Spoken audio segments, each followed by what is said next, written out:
Hey everyone, SRN347 here, and for this video I'll be going over the top 5 worst designed cards of Exodus TCG.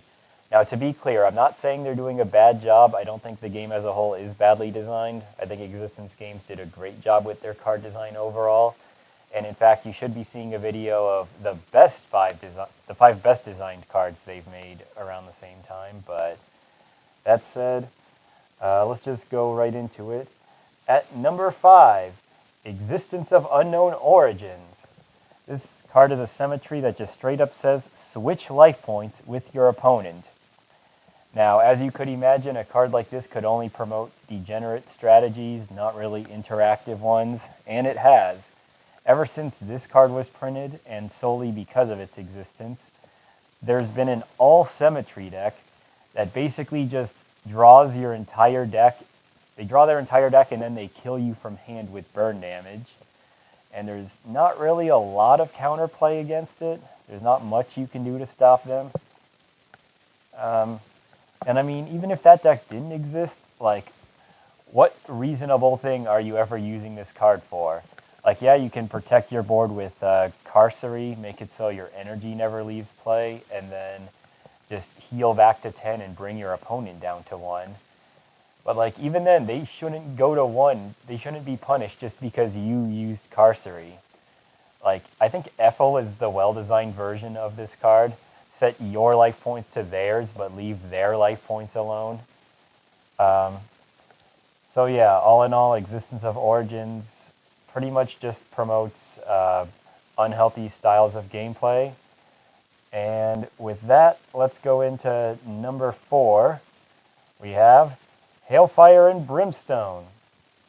Now, just to be clear, it's not because it's too powerful or anything. I don't consider this card overpowered. I think what Hailfires do is completely fine.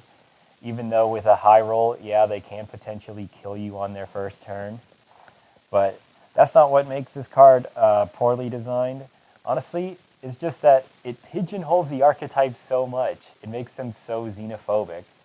Because if you reveal any symmetry, this card dies, and even if you reveal a creature that isn't a Hailfire creature, like, it's still on top of the deck. You're still going to keep revealing it and not triggering the effect anymore, so it might as well have killed off Hailfire Brimstone.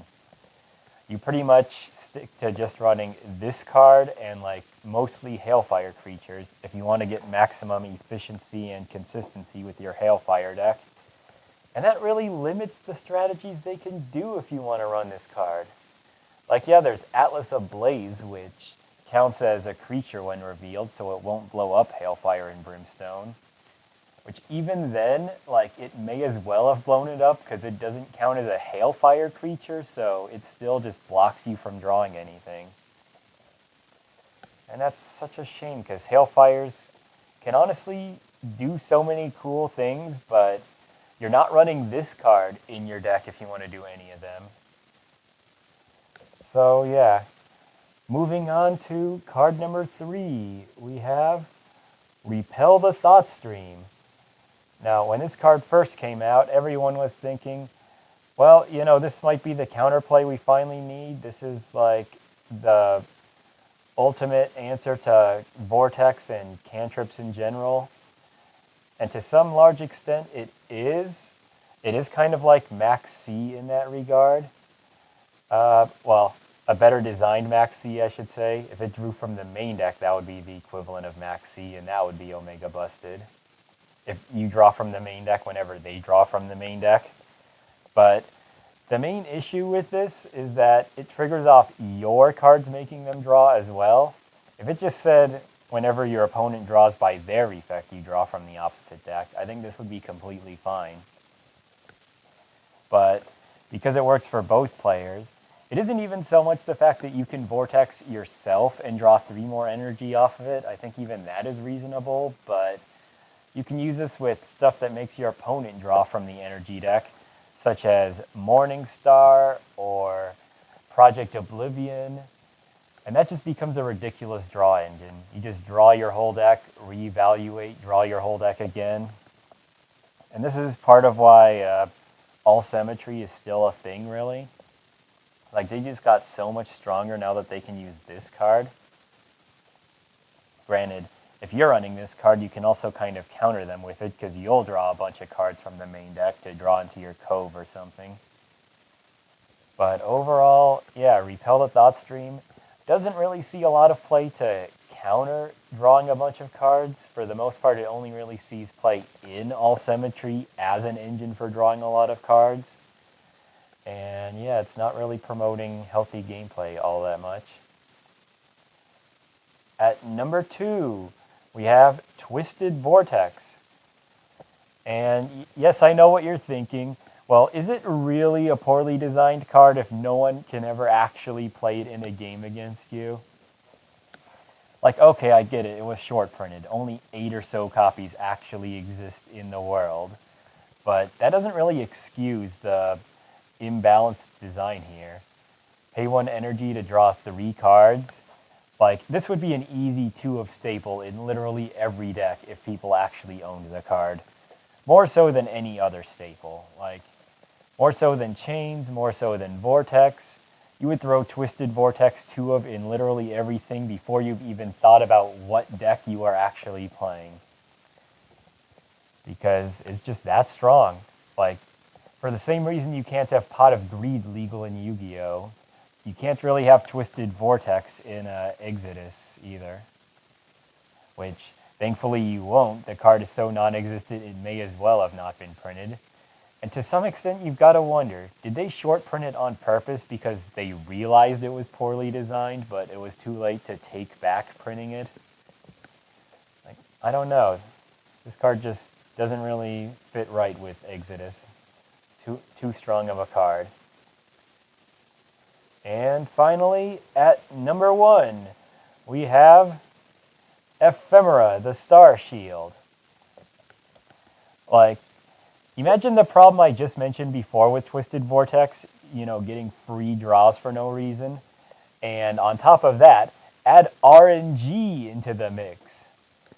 Now, you and your opponent can both be playing Ephemera. You could both be playing the same deck and playing it on the same skill level.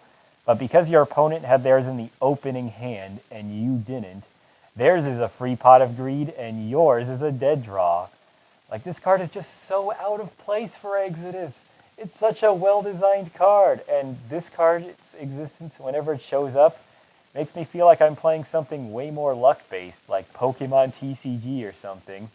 Yeah, you won the coin flip. You get to draw 2 cards. Oh, I lost. I don't get anything. Okay.